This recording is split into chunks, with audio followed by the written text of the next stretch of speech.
Samajwadi party से जुड़े नेता यदुनंदन लाल के एक कथित विवादित बयान को लेकर के सियासी और सामाजिक दबाव तेज हो गया है। आरोप है कि अपने भाषण के दौरान उन्होंने भगवान श्री राम और उनसे जुड़े धार्मिक पात्रों पर आपत्तिजनक टिप्पणी की, जिसके बाद सोशल मीडिया से लेकर के राजनीतिक गलियारों तक विरोध तेज हो गया है। इस मामले में कार्रवाई की मांग भी तेज हो गई है और पुलिस ने सपा नेता यदुनंदन लाल को गिरफ्तार कर लिया है। ऐसे में लोगों का इस पूरे बयान को लेकर के क्या कुछ कहना है, देखिए हमारे इस खास रिपोर्ट में। राजनीतिक गलियारों में लोग प्रचार प्रसार पाने के लिए और तमाम चर्चाओं के लिए वो हथकंडे अपना लेते हैं जो शायद लोगों की भावनाओं और आस्थाओं से खिलवाड़ करते नजर आते हैं।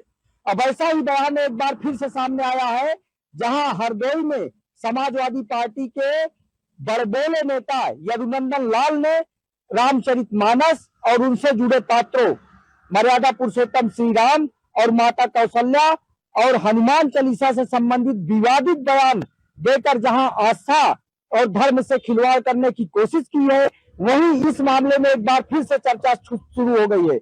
लोग आक्रोशित होते हैं, भावनाएं उनके साथ खिलवाड़ होती है ऐसा कहते नजर आते हैं और सख्त एक्शन की बात करते हैं। देखिए प्रतापगढ़ में विद्वत जन है, यहाँ धर्म कर्म से जुड़े लोग भी हैं, इनसे भी बात करेंगे और तमाम बुद्धिजीवी वर्ग है, इनसे बात करेंगे। क्या नाम है आपका गुरु जी? हरिश्चंद्र पांडे।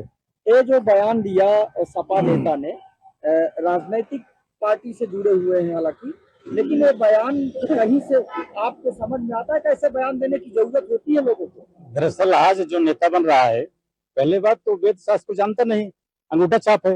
वो अपनी इमेज अपने आप को प्रकाशित करने के लिए मीडिया में, अच्छा यहाँ भारत एक ऐसा देश है जहाँ अगर प्रसिद्ध होना हो तो किसी शास्त्र के खिलाफ आप बोल दीजिए। तो सबसे सस्ता है कि हिंदू शास्त्रों के खिलाफ जो है बोल देने से हमारी इमेज इतनी बन जाएगी पूरे देश में हम जान लेंगे। बाकी जो इसने बोला है हमारे मर्यादा पुरुषोत्तम श्री राम पर, तो हम तो चाहते हैं कि इस पर कोई नया कानून बने और इसको फांसी की सजा हो, क्योंकि ये भी हिंदू है, हमारे ही बीच का है और हमारे मर्यादा पुरुषोत्तम श्री राम के जन्म की बात बताता है। इससे पूछो तेरे जन्म की बात कोई बता सकता है, तो अपना जन्म नहीं बता सकता, भगवान के जन्म की कथा तो बता रहा है। तो ऐसा कमेंट करना, ऐसे राम पे बोलना, ऐसे हिंदू शास्त्र पर बोलना बहुत जघन्य अपराध है। मैं यही चाहता हूँ कि इसको जेल नहीं, इसको फांसी देना चाहिए, क्योंकि आने वाली पीढ़ियां इसी को देख करके और जो है हिंदू शास्त्रों को जो है मजाक उड़ाया जाएगा। बहुत से लोग उड़ाए मजाक, तो ये भी ऐसे मजाक उड़ा रहा है। तो हम चाहते हैं कि इसको जो है सबक मिले, जेल जाके छूटे ना, जेल से छूटे तो हिंदू एक होकर के इसको या तो इसको जला दे, क्योंकि ये राक्षस है। और राम जी का मतलब क्या था कि राक्षस को समाप्त करना था, इसलिए राम का अवतार हुआ। ये राक्षस हो गया, जो राम के खिलाफ बोलता हो, वेद शास्त्र के खिलाफ बोलता हो, राक्षस ही है। ये राक्षस श्रेणी में न कोई यादव है न कोई मनुष्य भैया, राक्षस है। राक्षस का वध होना चाहिए, राक्षस का वध होना चाहिए। हाँ। क्या क्या सुनना है गुरु जी आपका? सौरभ पांडे। तो राक्षस का वध होना चाहिए, लेकिन समय समय पर चाहे बसपा के नेता हो, चाहे सपा के नेता हो या किसी भी राजनीतिक दल से ऐसे बयान धर्म शास्त्रों को लेकर देते हैं जो भावनाएं आहत करते हैं। राक्षसों का वध करने के लिए भगवान का अवतार होता है, और भगवान का जन्म कौन करा सकता? भगवान का तो प्राकट्य हुआ था, भगवान राम का प्राकट्य हुआ था गुरुदेव वशिष्ठ के मार्गदर्शन में।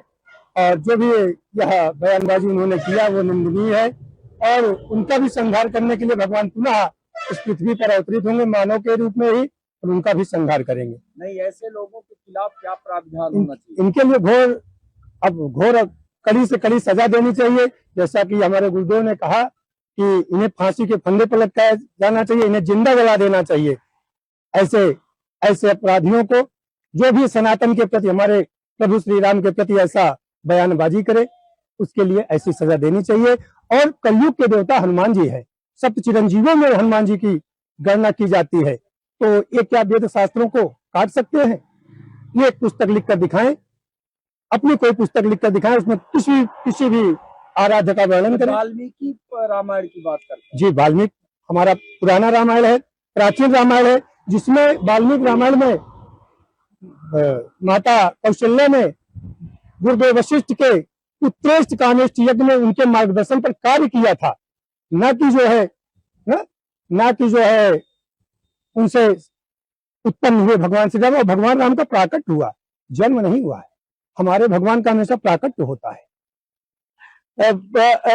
हनुमान जी ये सभी के आराध्य और श्री रामचरितमानस में जितने इस तरह से अनुकरणीय किरदार है, सभी की उपासना पूजा होती है और सभी को इस तरह से महत्व दिया गया है, जहां उनकी आस्था से खिलवाड़ नजर आता है। किस तरह से बयानबाजी जब दी जाती है तो निश्चित रूप से एक वर्ग विशेष, एक धर्म विशेष के खिलाफ ये बयानबाजियां जहां तुष्टीकरण को दर्शाती हैं, वहीं दूसरी तरफ निश्चित रूप से भावनाएं आहत होती हैं, लोग गुस्से में नजर आते हैं, लोग सख्त एक्शन की मांग भी करते हैं। हालांकि इस मामले में FIR दर्ज हुई है और कार्रवाई की भी बातें हो रही हैं, लेकिन लगातार ऐसी बयानबाजियों से धार्मिक भावनाएं आहत होती हैं और हिंदू धर्म के अनुयायी इससे पीड़ित दिखते हैं।